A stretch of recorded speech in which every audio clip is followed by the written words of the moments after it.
What's up, you guys? Sean Ross Sapp, managing editor of Fightful.com, FightfulSelect.com. It's the Weekender show where we review everything non-WWE. There's a bunch of New Japan that I have not caught up on. I will be watching the Destruction shows, but this weekend, we got so much going on between New Japan, UFC, boxing, WWE Hell in a Cell, and then I got stuck with a bunch of other duties, so been a little bit behind. Of course, if you all want the Mae Young Classic 205 Live NXT stuff, then Mr. Warren Hayes is the guy to go see. He does an outstanding review of these shows. And believe me, I would not put him on this service or on any Fightful service if I did not think he was qualified.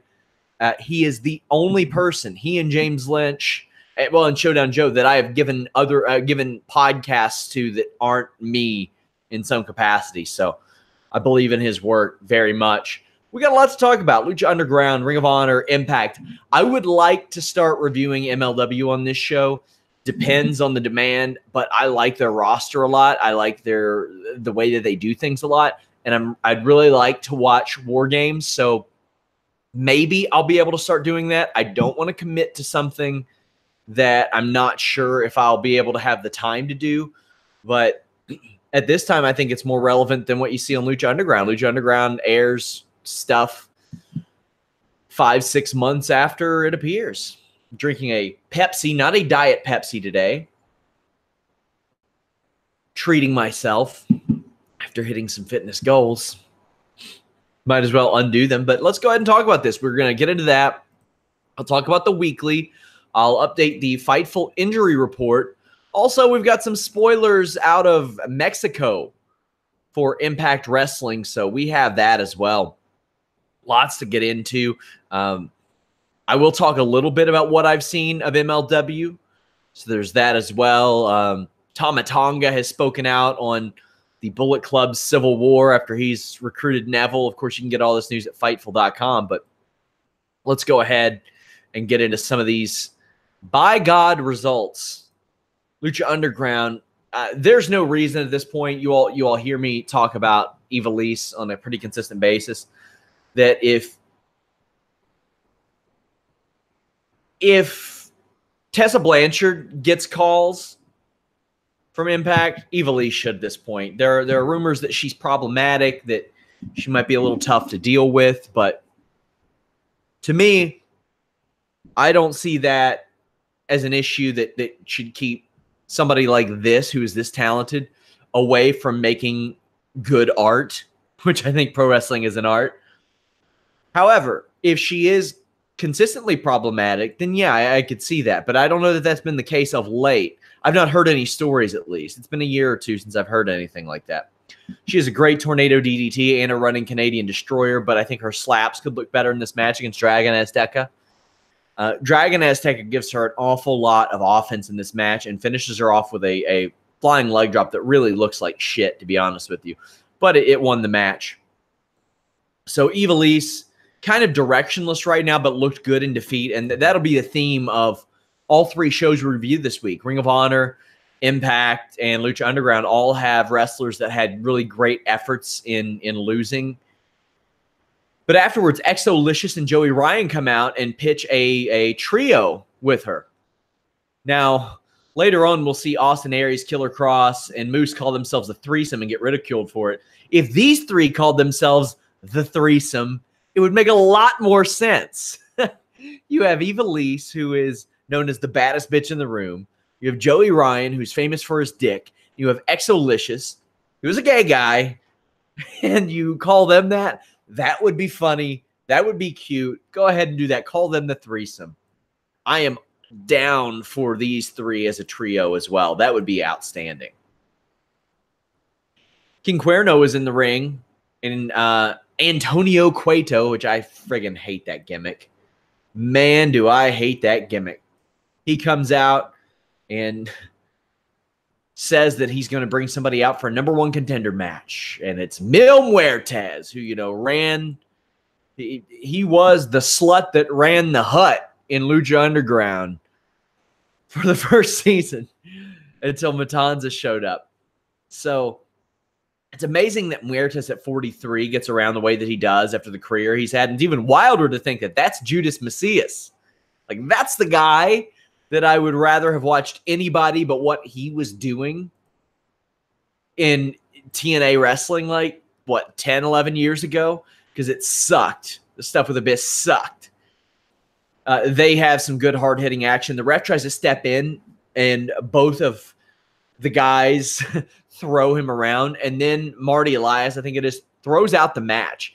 Antonio Cueto shows up and says that he doesn't punish violence. He rewards it. And both men are given a title match next week. I really like this. So you have Daga, Cobra, and Jeremiah Snake, the Serpents, taking on Ray Phoenix, a dark version of him, and Aerostar, and it's a trios match. Now, Daga is dating Tessa Blanchard right now, by the way, for all the people saying, oh, why isn't Tessa in WWE? Her boyfriend's there. No, he's not. They split up a long time ago. There was an incident at the Performance Center, actually, but she's dating Daga now. Drago has some great offense, and he's another guy that I can't believe he's as old as he is. He's using his serpents against one another. I think that Phoenix and Aerostar's rolling cutters that they do is so much better than Jay Lethal's lethal injection. Phoenix goes wild with kicks, but Cobra Moon avoids it. Phoenix gets really aggressive on his tag to Aerostar and just slaps Aerostar on the chest, then dips out. And speaking of Aerostar, he's a guy I expect to get calls from the Impacts, MLWs, and WWEs for full-time contracts down the line. He goes for a dive, and Phoenix cracks him with one of the craziest goddamn super kicks I've ever seen that Aerostar takes perfectly. This is one of those rare instances where the sound effect that Lucha Underground puts in actually adds to the match, because Phoenix hitting that super kick was great. Cheers. So then Phoenix does a fire driver, which is an electric chair turned into a Samoan driver sit out, essentially, a Michinoku driver sit out. It is outstanding. I love this move, and it makes me want to have Carlos Toro, the next time we get a round of interviews with these guys, reach out and maybe do a making a finisher on this as well. I mean, that was fantastic. It's just unbelievable. You gotta go watch this. Gotta go watch this. At least those two spots, the super kick and the fire driver. Really, really great stuff. The Snakes pick up the win because Jeremiah Snake runs in and hits his finish. Phoenix pushes Melissa Santos afterwards, so it seems like he's going heel, and they put that over. They're like, he is like the biggest baby face in this hood, and now he's got this edge to him. What is up with this? How will this play out? And I'm ready to see that, because on Impact and on MLW, when I get to watch him in Lucha Underground up till this point, he's been a babyface, and he's been a really, really big babyface for a long time. And I think he's been the best thing about Lucha Underground for a while. I thought Pentagon was in season 1, but I think Phoenix has been ever since. This is a very, very good episode of Lucha Underground. I would recommend that you go out of your way to check it out. The matches were all good. The developments were really good. I like that. And that's something that I think has been lacking, are some of the storyline developments in Lucha Underground. They haven't been without the good in-ring work. But however, you have to develop stories as well. My friend Nadia just passed along the top 10 viewed YouTube videos on WWE for this week. I'll run through those since I got them. Number 10, Brie Bella versus Maurice, 1.2 million. Hardy versus Nakamura, 1.3. Dean Ambrose and Seth Rollins consider pressing charges on Corbin. That's 1.6. Rousey and Natalya versus Mickie James and Alexa. That's 1.9. The Shield forced to leave. That's also at 1.9. An old match between Undertaker and Triple H, 2.3 million. One between Kane and Undertaker, 2.4. That's a Hell in a Cell retrospective. Braun Strowman rising from the wreckage, 2.9 million. That should show you what kind of a draw he is. Roman Reigns and Braun Strowman battling, that's 3.5. And then the Shield strike back at their attackers, 3.8. Those last three in particular, we're talking about Braun getting into the 3 million territory and the Shield being in the 3 million territory 3 times on Raw. Those are amazing numbers. Amazing numbers. If I get those before this show every week, I will update you all on those too. I like to kind of do things maybe a little bit different. So no other shows are doing that. Ring of Honor, Kazarian versus Mark Briscoe. Briscoe delivered his froggy elbow, but got crucifix pinned. This is fine. It was a little shorter than I expected too, but they had a big, long match that they had to fit in on this show. But this is more about storyline development than it was about the match, because the Briscoes and SCU have been battling for a while, and they had that great match at All In. But this was to get Punishment Martinez involved in the match. SCU runs in, beats up Briscoe, and Punishment Martinez, who I think is supposed to be the heel, runs in and evens up the odds. And I'm like, man, I don't blame him. If that's supposed to be a heel move, I don't feel it. He does a South of Heaven choke slam. You can see our making a finisher on that in the Fightful Select archives. But man, this is going to be one hell of a 6-man match, because I love Punishment Martinez, man. He is one of my favorites in the world to watch at this point. So the dogs attack Cheeseburger. Burger spits in Ferrara's face, eats a strike. They're trying to make the dog seem like a real threat, but I mean, at least they're doing it at the expense of Cheeseburger and a newbie. It's hard for me to get into that, man. You know, I really, really like Rhett Titus as a person. I have talked to fewer dudes just so nice, as kind as him, and he's just such a friendly guy, and he's a versatile guy. And the thing is, Rhett Titus told me personally, I know my role in the company, it's not to be the world champion, it's to fill whatever role they need for me to fill. As a result, Rhett Titus has been in Ring of Honor since 2006. 2006. I think it's the Briscoes and him. Maybe another guy. I don't know. 2006. That's a hell of a run. I mean, he didn't have a day job. He works for Ring of Honor. That's it. These guys don't have to go and like shovel snow out of driveways on the weekend or on the weekdays to make ends meet. He does this. And what has he done? Well, he worked as a lower card guy. He's worked as Romantic Touch. He's worked as a tag team wrestler, a serious tag team wrestler. He's worked as a serious stable member. He's worked as a comical tag team wrestler. I mean, that's what he does. He's a former tag. I mean, he was a part of one of the greatest tag team divisions, I think, ever. The Ring of Honor tag team division that had All Night Express, the Briscoes, the world's greatest tag team, and Kings of Wrestling. Oh boy, that's one of the greatest 4 pieces of tag teams I've ever seen. It's just hard for me when they put over the dogs. They pretend they come out drunk sometimes and on commentary, and then to take them seriously here, that's asking a little bit of me. Not asking a little bit of me to get invested in Jonathan Gresham versus Jay Lethal in an Iron Man match. I didn't even realize it was an Iron Man match until I just watched it. Part of me thinks this should have been the whole hour, but crowd was quiet early, man, so I'm glad it wasn't. This is the part of the week where I put over Jonathan Gresham as one of the best workers in the world. Not just North America at this point, in the world. I think they have something very, very special in Jonathan Gresham. I'm going to compare him to Leo Rush and Ricochet for completely different reasons. Ricochet can do things physically that most people can't. However, he's 5'9", 195 pounds. In the old days, that's a tiny wrestler, right? When X-Pac was billed at 210, and he's like 6'1". I want to compare. So I've taken him out of that comparison. Lio Rush is 5'6" and built at 160, which means he's probably 150. Rey Mysterio was about 5'4", 5'5", 135 to 155, depending on the year. And he was special, and he competed with heavyweights because he was this little dude. You had Taz as well.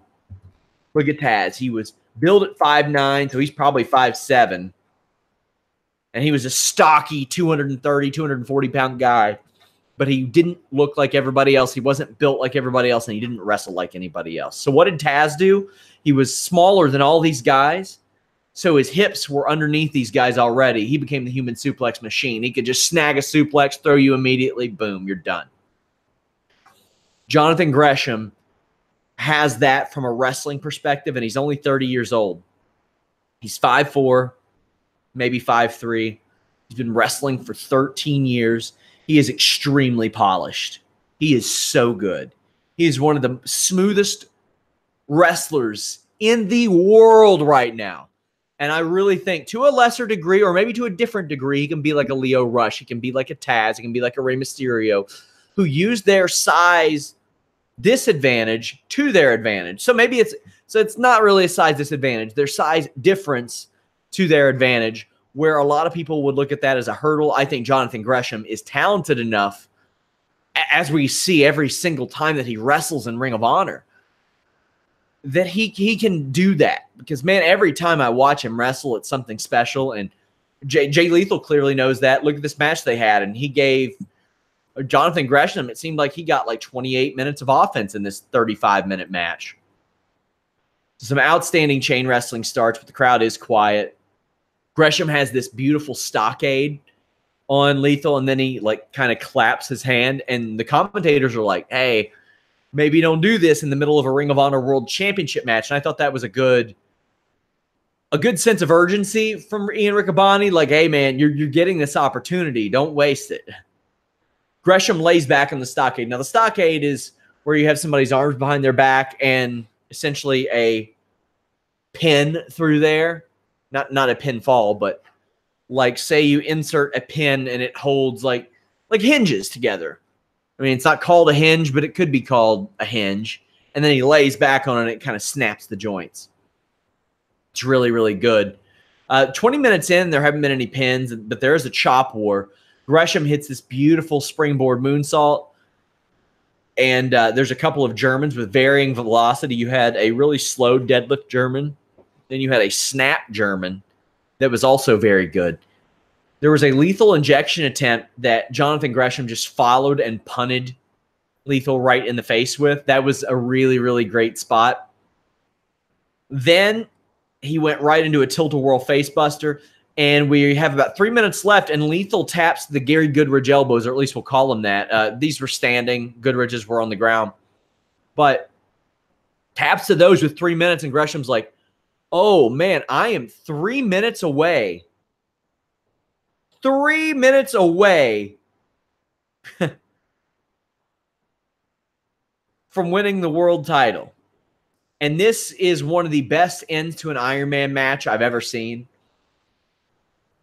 He's up 1-0, he being Gresham, with 3 minutes left. And if he loses in that time, it kind of makes him look like he choked, but they didn't. They had Lethal lock on a figure four and tease a pin, and then he kicked Gresham in the face when he kicked out. That was such a cool, smart spot. There are spots like that I'm not even sure Jay Lethal knows that he does that are just way smarter than everybody, because I'm pretty sure it's second nature to Jay Lethal at this point. Like when he does something like that, he's just like, yeah, that's what I do. But then when you compare it to the work of so many other people, you're like, man, that was such a smart wrestling spot. And there were so many spots in this Jay Lethal Jonathan Gresham match that I looked and I was like, man, I learned a lot from that. As somebody who likes to study wrestling, I was like, man, I learned so much watching this match and just seeing what they do. Little things that most people don't do in spots like this, they just did. And it wouldn't surprise me if I find out they didn't even discuss that, but it would also not surprise me if they were like, yeah, let's do this, because that's a hell of a spot, because they're just on another level from from a psychological standpoint, you know, I don't like the lethal injection. I don't like the flip with it. I think that Jay Lethal could make it better literally doing the RKO out of nowhere, but doing it better. I think he's talented enough to do that. But otherwise, from a psychology standpoint, it's just special stuff. It ends in a draw, and they agree on 5 more minutes. They are granted. Lethal eventually hits lethal injection, gets the win. I miss time limit draws. I do. I think they should do that more. An outstanding match. Gresham and Lethal were a treat to watch. Impact Wrestling. Aries, Moose, and Killer Cross are out with a living room lounge set. Kind of weird, but they call themselves a threesome and get trolled. KM and Falaba interrupt, and Austin Aries' reaction to their music hitting was great. He goes, "What? Who is this? Whose music is that?" And then he goes, "What? Really?" I thought that was kind of funny. They offer Falaba a title shot, and this whole show was building up Falaba as this underdog and hyping him up, and I thought it was really good. They did a good job because Falaba is so easy to like. You know, he's an overweight guy, and I hope he gets in better shape for his sake. I really do, because he can stand to get rid of about 50 to 75 pounds for his health. But they used that as him, even though he's so much bigger than Aries, they built him as the underdog so well. Scarlett shows up, and I think she's become a really good addition to Impact Wrestling. She shows up and kind of motivates Ba and says, "The only thing I like more than a strong man is a strong man with a title belt." They seek out Eli for advice. I do love that the baby faces interact with the heels here, even if the heels act like dicks like Eli did. He said he's only worried about beating up the Tontos in Mexico next year or next week. I don't know. But either way, the way that he says it is at least full of charisma. Rich Swann pumps up Falaba backstage.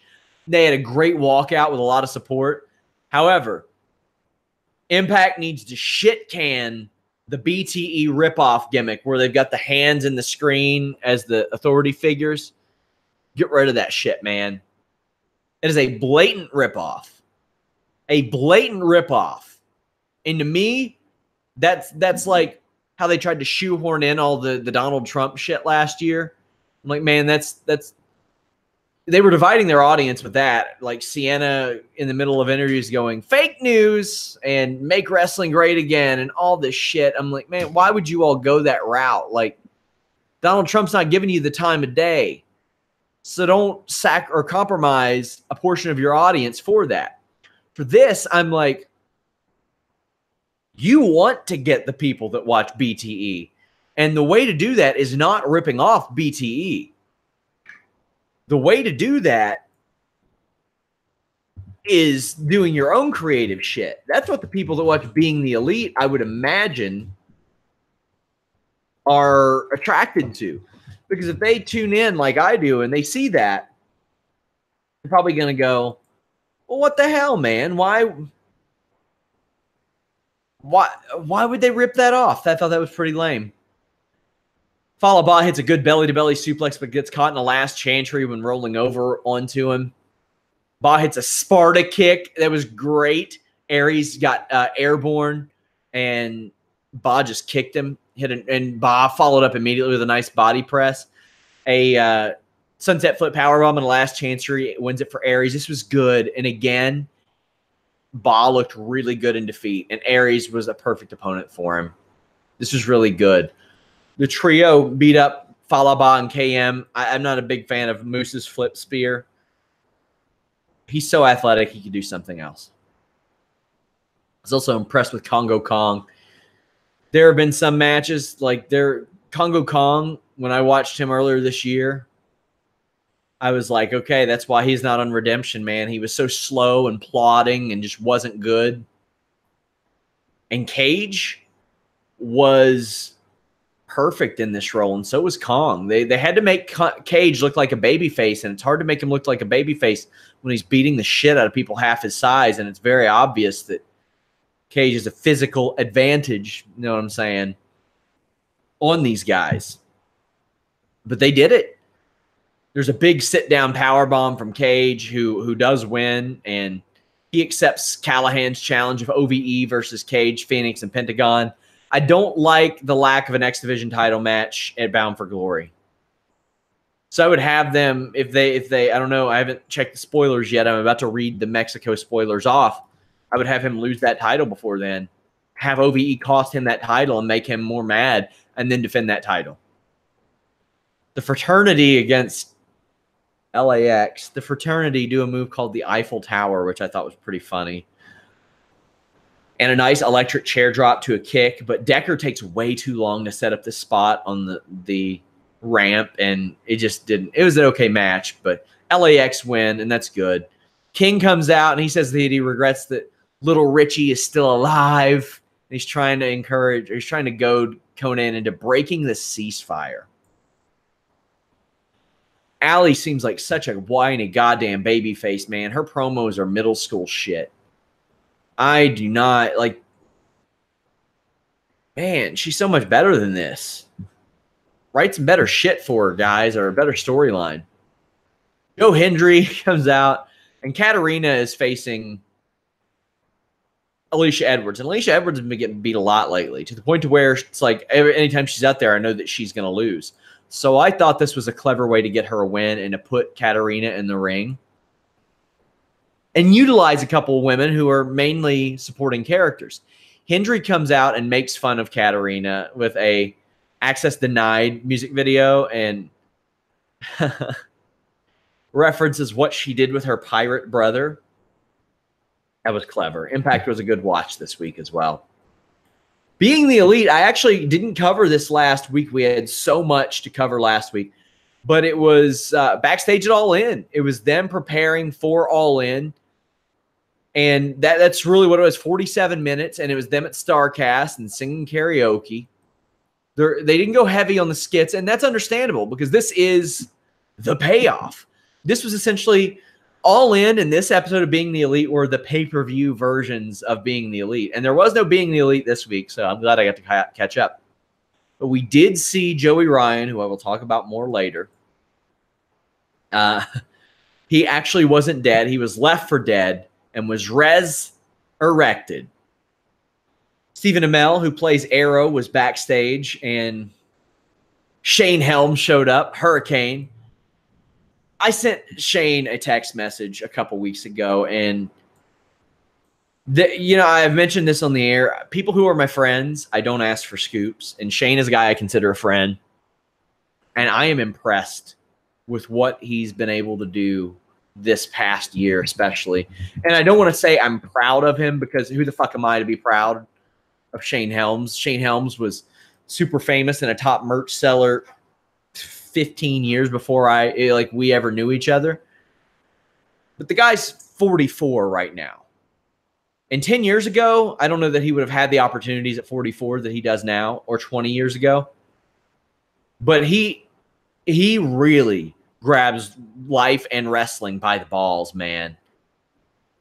And he's been able to do so much. That match that he had with Skrull was so good. He's been in Era Lucha. He's been in Ring of Honor. He was in the Royal Rumble this year. Man, it makes me so happy to see good things happening to a guy like Shane, who had a raw deal in TNA wrestling, man. Like, he and Jeff Jarrett have everything figured out now. But the shrapnel heat that he got as a result of him being buddies with the Hardys was inexcusable, because he was beloved backstage as an agent. So it was good to see him on All In as well. But that's what this was. Essentially, it was an All In retrospect. And that's good. They needed that. We also see Kenny Omega in Cody's locker room, and he apologizes to somebody, and it ends up being Pharaoh. And he makes good with Brandy, and then Flip Gordon emerges out of the bathroom and gets kicked out by Cody Rhodes. I'm really excited for the next episode of Being the Elite. I missed it this week. I really did. Impact Wrestling spoilers. You can find these at FightfulWrestling.com. Aramis, Dragonbane, Starfire defeated Arez Latigo and Chick Tormenta. Freelance, Iron Kid, Astrolux defeated Belial, Impulso, and Fly Metalik. Those are for Explosion. Impact, Petey Williams defeated Jack Evans, Trevor Lee, and Puma King. Boy, am I glad to see Jack Evans' name on that list. He's the reason I found Ring of Honor in 2004, 2005. I think it was 2005. Kings and the OGs beat up a local wrestler and call out LAX, but they don't appear. Fabi Apache defeats Alicia Edwards and challenges Tessa Blanchard. Again, Alicia loses. But, I mean, it's the right call. She's got her job because of her husband. OVE versus Cage. Phoenix and Pentagon went to a no contest. So, I mean, I guess maybe it wasn't for Bound for Glory. I guess it's for this taping, so I hope so. Sorry if I messed that up. Aries defeated Tejano in a title match. Johnny Impact and Eddie Edwards brawl with Aries, Cross, and Moose. LAX defeated the Desi Hit Squad. After the match, King and OGs burn a Conan mask. Allie and Kiera Hogan defeated Su Yung and the Undead Maid of Honor. La Parka defeated Eli Drake. I can't wait to see that match. Ooh, and there's more tapings tonight. The Lucha Brothers defeated, which is Phoenix and Pentagon, defeated Seidel and Rich Swann. OVE try to attack, but Cage comes out to stop them. Moose and Killer Cross defeated Edwards and Johnny Impact. That'll probably get turned into a triple threat. Excited to see how these spoilers go for tonight as well. That should be fun. Additional results. Let me pull these up. Destruction results, because I haven't covered a lot of these this week. Oh, gosh, there's MediaCon results too. My apologies. There's a lot of results to go over right now. Ewans. Let's go ahead and get into it. New Japan, Road to Destruction, Night 2. I'll go over the matches quickly. Owens and Takahashi defeat Narita and Umino. Ishimori, Loa, Tonga, and Fale defeated Yoshida, Finley, Elgin, and Robinson. Beretta defeated Hanare, Goto, and Geto over Michinoku and Taichi. LIJ over Suzuki Gun. Chaos defeated Hanma, Makabe, and Tanahashi. The Golden Lovers defeated Ospreay and Ishii. That was Night 2.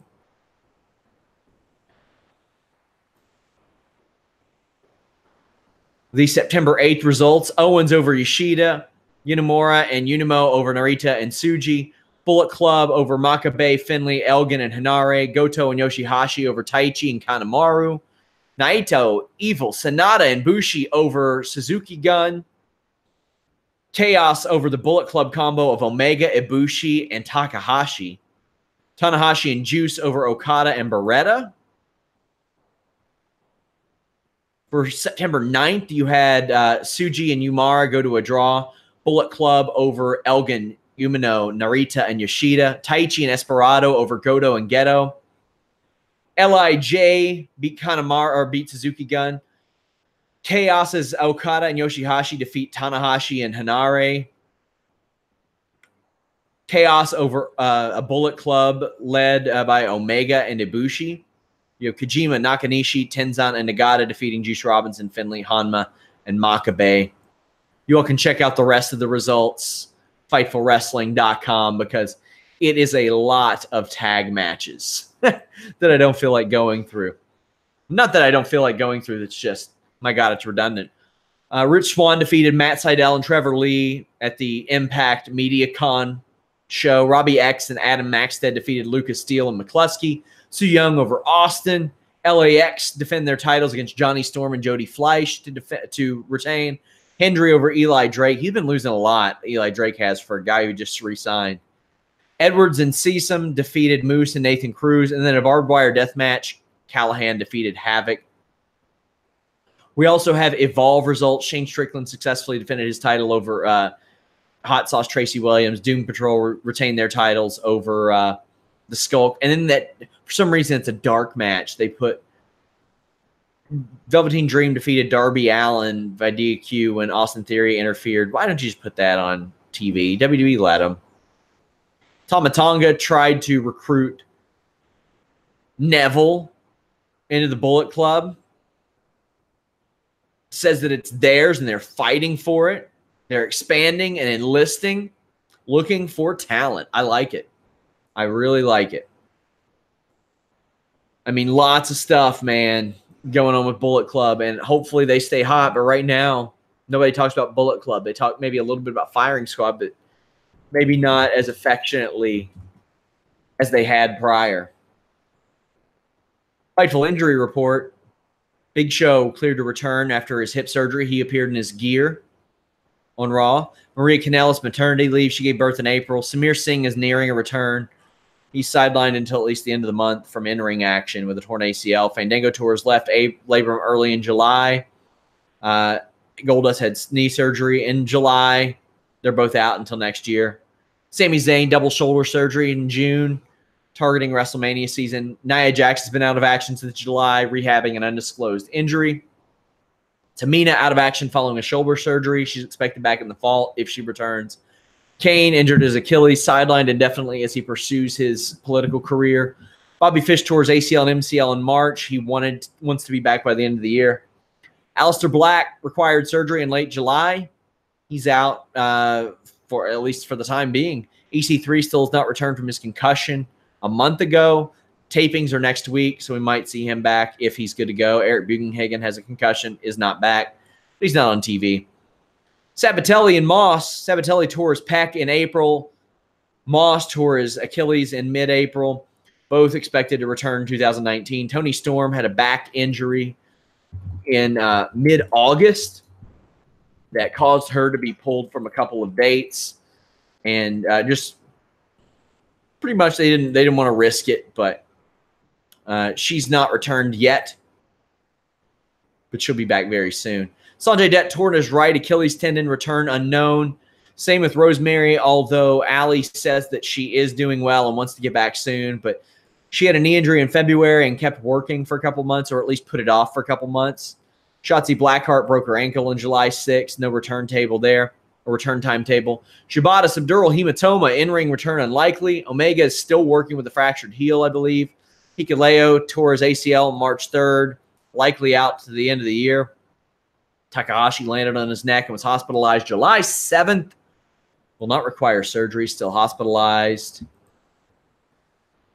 So, I mean, there's quite a few guys that are still sidelined. You had Will Ospreay, who was actually pulled from some All-In weekend shows because he was dealing with some injuries, but he is back in action now, and my God, he's worked, I think, 6 matches since then. Fightful Wrestling Weekly reminder, our buddies over at Pro Wrestling Unlimited do cover this. Andrade Cien Almas. I published a report this week. I've gotten some additional sources backstage in WWE, which really contribute to this Fightful Wrestling Weekly now and a lot of these stories. And they tell me that Andrade Cien Almas impressed officials with his AJ Styles match, and that Vince McMahon is putting a lot more trust into him, which led to the television program with Daniel Bryan. And they also said that Vince McMahon will just see someone and say, I want them up here, and not have any semblance of a plan. But other times he'll be told that a talent could be useful and it might be time for them to move up. But if he's not 100% behind them, then they'll just wither away for months, like Almas did, like AOP did. By the way, AOP is their official name in WWE right now. That could change, like Apollo's name went back to Apollo Crews. But usually a guy like Almas, they're like, well, we need somebody for AJ to face. How about Almas? And then he goes in there and impresses. And then Vince puts more trust in them. As I mentioned on the podcast, Jeff Hardy, I've been told that this match with Randy Orton and Hell in a Cell is a favor to Hardy, as he's always wanted to be in the match. 205 Live, more and more each week, we've seen members of this Cruiserweight show integrated back into Raw. Started with Gulak helping out during the beatdowns of the Shield, and continue with the 205 Live GM Drake Maverick serving as a manager for AOP. This week, we were witnesses to Lio Rush being paired with Bobby Lashley. I talked to several wrestlers and employees backstage about this. They said that there has been a push to implement more managers on the program to help these floundering acts like Bobby Lashley, like AOP. It's not a coincidence at all that these three that appeared on Raw are great talkers, even though Gulak isn't managing anybody.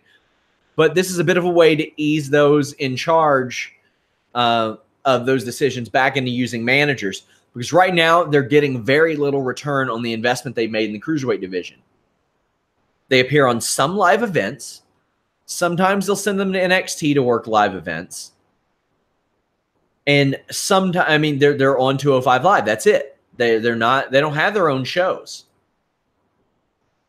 So we really are seeing them try to get their money's worth out of these guys, and I think it's a good move. And if you have these people, then I mean, I think that it makes sense to use them, man, especially the ones with all this great charisma. Sorry, I got a little stumped because I'm like, yeah, I'm thinking about all the times at 205 Live they've tried to invest in it. Neville, Enzo, Austin Aries, and those guys either walked away or wanted out or did something stupid. Even when they pushed Rich Swann, he was involved in a messy situation. But yeah, guys on this 205 Live roster are not generally flown to Raw. So some of them will be now. I was then told that Maurice was instructed to powder out and kill time heading into SmackDown Live show. It was not a time-killing instruction on the fly, like some speculated. WWE Raw announcers were instructed to refer to Authors of Pain simply as AOP. The title of SmackDown Live this week was We, which is the French translation of Daniel Bryan's Yes Chant.